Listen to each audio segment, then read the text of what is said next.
안녕하세요. 도은우 김실장입니다. 저번 영상에서는 구독자 100분 돌파 이벤트 때문에 잠시 다른 주제를 다뤘었는데요. 저희 채널이 아무래도 조회수가 지금 현재 많이 나오지 않기 때문에 이벤트 참여가 되게 저조해요. 딱 한 분 참여를 해주셨거든요.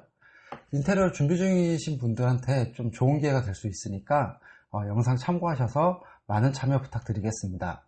그럼 이번 시간에는 셀프 반셀프 인테리어 팁 세 번째 시간으로 반셀프 인테리어 도전하기 전에 자신이 어떤 걸 갖추고 도전을 해야 될지 그것에 대해서 말씀을 드려보도록 하겠습니다. 제가 저번에도 말씀드렸다시피 이 반셀프나 셀프 인테리어는 처음에 시작을 하셨으면 끝까지 포기를 하지 마셔야 돼요. 왜냐하면 중간에 포기를 했을 경우에 다시 업체에 맡겼을 경우에는 처음에 했던 부분에 대해서 철거가 필요할 수도 있고, 그렇기 때문에 시간이나 비용적인 부분에 대해서 엄청 크게 손해를 보실 수도 있습니다. 비용을 절감하기 위해서 셀프 인테리어, 반셀프 인테리어를 도전하신 건데 비용이나 아니면 시간적인 측면에서 많은 손해가 발생한다면 정말 난감하시겠죠. 그렇기 때문에 자신의 반셀프 인테리어에 성공적으로 할 수 있는지 본인 스스로가 판단을 해보셔야 됩니다. 그럼 반셀프 인테리어에 도전하기 전에 무엇이 준비가 되어 있어야 될까요? 결론적으로 두 가지가 필수적으로 갖춰져 있어야 됩니다. 두 가지 중 첫 번째로 가장 중요한 거는 인력 섭외예요. 이 인테리어 공사라는 거는 결국에는 사람이 하는 거기 때문에 이 기술자가 능력이 있고 없고에 따라서 결과물 차이가 크게 날 수 있습니다. 필름을 예로 한번 설명을 드려볼게요. 필름에는 이 기술자분들의 능력이 차이가 나는 게 크게 세 가지입니다. 첫 번째는 밑바탕 작업, 두 번째는 고급지 넘기는 거, 모서리 부분을 필름에 잘 넘기고 그 부분을 꼼꼼하게 해야지만 필름이 안 뜨거든요. 그리고 마지막으로 칼질, 이 세 가지가 핵심 기술인데, 이 능력에 따라 가지고 만약에 잘못 시공을 했을 경우에는 칼질을 울퉁불퉁 해가지고 마감면이 깔끔하지 않을 수도 있고, 밑바탕 작업이나 아니면 고급지 넘기는 부분이 꼼꼼하게 시공이 안 됐다면 필름이 뜰 수가 있어요. 그렇다고 반셀프는 진행하시는 분이 총 책임자이기 때문에 그 일당을 주고 쓰시는 인력분들한테 하자가 났으니까 와서 해주세요 라고 얘기를 했을 때 절대 안 오십니다. 이분들은 하루 일하는 것만큼 돈을 받으시는 거거든요. 그러려면 금액이 추가로 들어가기 때문에 이렇게 기술자의 능력에 따라서 품수가 늘어날 수도 있고 줄어들 수도 있고 하자가 발생할 수도 있고 아니면은 깔끔하게 마감이 이루어질 수도 있습니다. 또한 작업 속도도 기술자분들의 능력에 따라서 차이가 많이 나요. 그렇기 때문에 좋은 기술자분들을 선별을 해서 그렇게 섭외를 하셔야지만 품수가 늘어나지도 않고, 그리고 또 인건비도 더 추가로 생기지 않고 계획대로 진행을 하실 수가 있습니다. 이런 부분은 필름뿐만이 아니고 다른 모든 공정에서 다 마찬가지입니다. 그런데 문제는 일반 분들께서 인력사무소나 아니면 온라인을 통해서 인력을 섭외했을 때 제 경험상으로 봤을 때는 7, 80%? 많게는 90%까지 정말 마음에 안 드는, 어떻게 이런 분이 기술자라고 하고 왔지? 라고 생각이 들 정도로 그런 능력을 가지고 오시는 분들이 80%, 90% 정도가 되는 것 같아요. 저는 이런 분들을 가짜 기술자라고 부르는데요. 이런 가짜 기술자분들 말고 진짜 기술자분들을 섭외하기 위해서는 어떤 방법이 있을까요? 제가 생각했을 때 제일 좋은 방법은 두 가지예요. 그중 첫 번째로 가장 좋은 방법은 지인을 통해서 섭외를 하시는 겁니다. 지인분 중에서 타일공, 도장공, 아니면은 전공, 아니면 목공, 이런 분야에 대해서 꾸준히 오래 일하신 분들이라면은 기본적으로 믿을 수 있는 분들이에요. 자신이 한 분야로 꾸준히 먹고 살고 있다는 거는 일이 계속 있다는 걸 의미하고요. 이 일이 계속 있다는 거는 본인이 기술이 있기 때문에 다른 데서 부르는 데가 있다는 겁니다. 또한 한 분야에서 계속 그쪽 일을 하고 계신 분이라면은 현장에서 다른 공정에 대한 기술자분들하고 마주칠 경우가 많이 발생을 해요. 그때 본인도 기술자이기 때문에 다른 기술자들을 일하는 거를 많이 봤잖아요. 그 중에서 일 잘하는 사람이 눈에 들어오게 되어 있습니다. 그럼 그분한테 말이라도 한마디를 걸게 되고 연락처도 교환하게 돼요. 이런 다른 공정에 대해서도 잘하시는 분을 자기가 알고 있다면은 다른 부분에 대해서 되게 도움이 될 수 있기 때문에 서로 교류를 하려고 합니다. 그렇기 때문에 한 분야에서 뛰어난 능력을 가지신 분들은 일반적으로 주위에 능력이 좋으신 다른 공정 기술자분들을 아시고 있는 경우가 대부분이에요. 그렇기 때문에 지인분 중에서 어떤 분야든 오래 일하신 분, 그분이 계시다면은 그분한테 반셀프 인테리어를 하는데 이 공정에 대해서 좀 인력으로 들어와 달라 이렇게 말씀을 하시고, 이 분을 통해서 주위에 다른 공정에 있는 인력들도 섭외를 하시는 게 제일 안전합니다.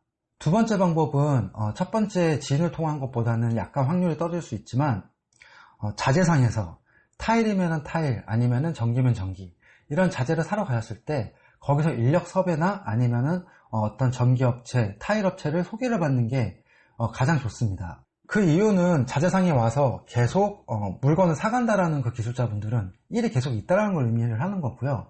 제가 첫 번째 이유에서 말씀드린 것처럼 계속 일이 있다라는 거는 기술이 있다라는 걸 의미를 하는 겁니다. 물론 이 또한 100% 정말 훌륭한 기술자분들을 모실 수 있다 이렇게 말할 수는 없지만, 제가 말씀드렸다시피 온라인 아니면 인력사무소, 여기서 인력을 섭외하는 것보다는 훨씬 더 좋은 능력을 가진 기술자분을 만날 확률이 높아요. 그러므로 첫 번째로 지인을 통해서 주위에 어떤 한 분야에서 오래 일한 기술자분이 있는지 알아보시고요.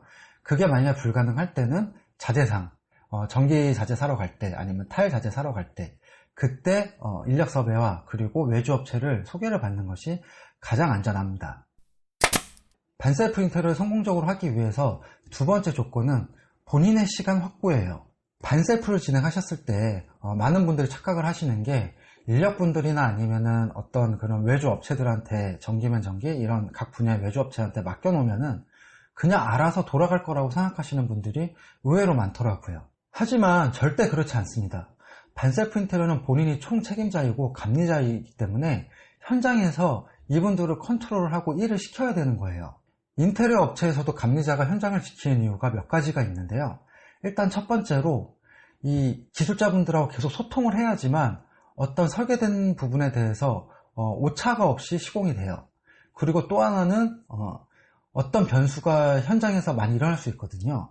예를 들면은 민원 문제가 발생할 수도 있고요. 소음으로 인한, 아니면은 어떻게 철거를 하고 나서 보니까 어떤 부분에 대해서는 시공이 불가능해서 공정을 바꿔야 되는 경우도 생기고요. 이런 부분들 때문에 인테리어 업체에서도 감리자가 현장에서 기본적으로 상주를 하고 있습니다. 분명히 말씀드리지만 현장에 총 책임자가 있고 없고는 정말 크게 차이가 나고요. 그리고 이 품수, 인건비도 크게 차이를 낼 수가 있어요. 제가 1편에서 말씀드렸다시피 이 공정에 대한 총 책임자는 본인이기 때문에 자재 발주, 그리고 운반, 그리고 나서 각 공정 매일 끝난 다음에 현장 정리까지, 이 부분은 본인이 직접 하셔야 돼요.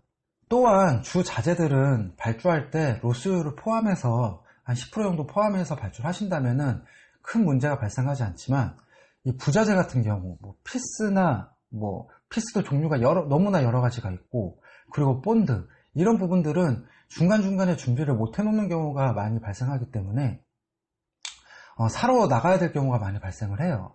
이때 이 비싼 20만원, 30만원씩 주는 이 인력분들한테 사갖고 오게 시키면은 그만큼 손해잖아요. 그렇기 때문에 본인이 그럴 때마다 빨리빨리 부자재를 수급을 해야 됩니다. 그러므로 직장을 다니시는 분들이라면은 반셀프는 포기를 하시는 게 정신건강에 이롭습니다. 만약에 본인이 직장을 다니고 계신다면은 휴직하시는 동안 아니면 이직하시는 동안 그때 하시는 게 맞고요. 꼭 공사 기간 동안 공정 스케줄, 그 공사 처음 시작하고 나서 끝날 때 동안은 본인이 모든 시간을 이 현장에 투입을 하겠다, 이런 시간을 확보해 놓고 반셀프 인테리어에 도전을 하셔야지만 어떤 문제가 발생하지 않습니다.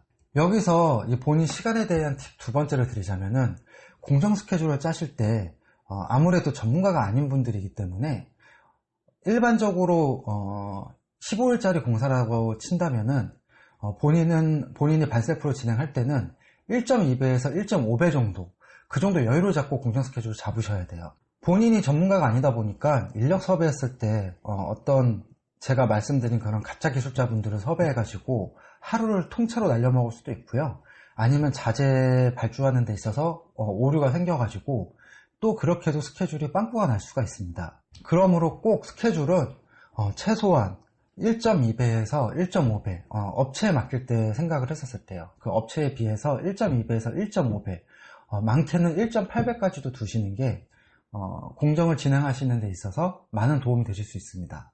이렇게 본인이 인력 섭외, 그리고 본인의 시간, 이 두 가지 조건이 충족되었을 때 그때 반셀프 인테리어 도전을 하셔야 돼요. 제가 말씀드렸다시피 만약 이 두 가지 조건이 충족이 안 됐을 경우에는 처음에 인테리어 업체한테 맡기는 것보다 더 큰 비용이 발생할 수도 있고요. 그리고 또 이 완공도 2배 혹은 또 3배까지도 늘어날 수가 있습니다. 그러므로 꼭 인력 섭외와 본인 시간을 확보한 후에 이 두 가지를 갖추고 난 후에 성공적인 반셀프 인테리어를 하시기 바라겠습니다. 그럼 이번 시간에는 반셀프 인테리어 하기 전에 어떤 것을 준비해야 되는지 그거에 대해서 알아봤고요. 다음 시간에는 각 공정별로 인력 섭외했을 때와 그리고 외주업체 맡겼을 때 그때 비용 차이도 말씀을 드릴 거고요. 그러니까 견적을 본인이 뽑아올 수 있겠죠. 그래서 그런 견적도 말씀을 드릴 거고, 그리고 그 각 공정, 철거면은 어떤 부분을 주의해야 되고 목공이면 어떤 부분을 주의해야 되는지 그 부분을 하나하나씩 말씀을 드리도록 하겠습니다. 그럼 이것으로 영상을 마치도록 하겠고요. 공유와 댓글 많은 부탁드리고요. 그리고 제가 이벤트 참여가 저조다 말씀드렸는데 제가 3접점에서 봐도 정말 좋은 기회가 될 수 있거든요. 그러므로 꼭 영상 참고하셔서 제가 링크 걸어 드릴 테니까 그 영상 참고하시고 인테리어 준비하시는 분들은 많은 참여를 해주시기 바라겠습니다. 이상 도우너 김 실장이었습니다. 감사합니다.